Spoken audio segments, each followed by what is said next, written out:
Assalamualaikum warahmatullahi wabarakatuh. Untuk memenuhi tugas final saya dalam mata kuliah Hukum Perdata, di sini saya akan membahas tentang sumber hukum perdata.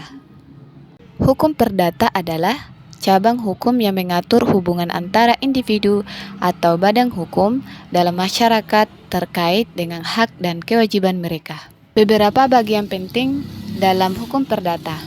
Yang pertama, hukum perikatan, mengatur perjanjian antara pihak-pihak yang terlibat. Yang kedua, hukum kekayaan, mengatur hak atas benda atau harta milik, baik berupa properti, bergerak maupun tidak bergerak. Yang ketiga, hukum keluarga, mengatur hubungan hukum keluarga seperti pernikahan, perceraian, dan kewarisan. 4.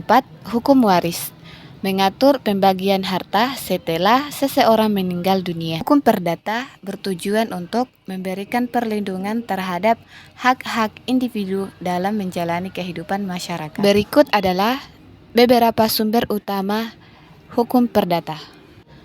1. Undang-undang hukum tertulis. Undang-undang adalah sumber utama dalam sistem hukum perdata.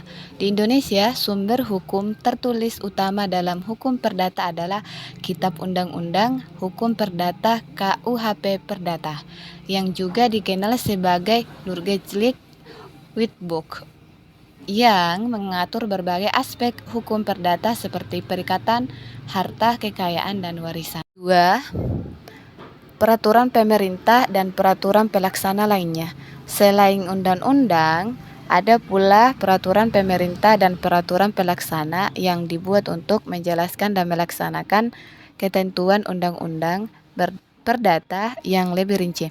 Contohnya adalah peraturan mengenai jaminan fidusia atau peraturan mengenai hak kepentingan properti. 3. Jurisprudensi, putusan pengadilan. Jurisprudensi merupakan putusan-putusan yang diambil oleh pengadilan dalam kasus-kasus tertentu. Keputusan ini dapat menjadi acuan atau pedoman hukum dalam menyelesaikan kasus serupa di masa depan. Dalam hukum perdata, putusan pengadilan seringkali berperan dalam memberikan interpretasi atau penafsiran terhadap undang-undang. 4. Doktrin atau pendapat ahli. Doktrin adalah pendapat para ahli hukum yang dikemukakan dalam bentuk buku, artikel, atau kajian lainnya yang sering kali dijadikan referensi dalam menafsirkan hukum. Pendapat ini dapat diberikan pencerahan terhadap aplikasi hukum yang belum jelas. 5. Kebiasaan atau hukum adat.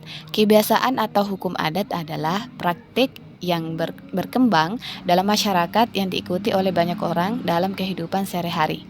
Dalam beberapa kasus, kebiasaan ini dilakukan oleh hukum perdata apabila tidak bertentangan dengan undang-undang yang berlaku. 6. Kontrak atau perjanjian. Dalam hukum perdata, kontrak atau perjanjian yang sah antara dua pihak juga dapat menjadikan sumber hukum, karena perjanjian yang dibuat secara sah oleh pihak yang berkompeten mengikat para pihak untuk melaksanakan kewajiban-kewajiban yang tercantum dalam perjanjian tersebut. Sekian materinya. Assalamualaikum warahmatullahi wabarakatuh.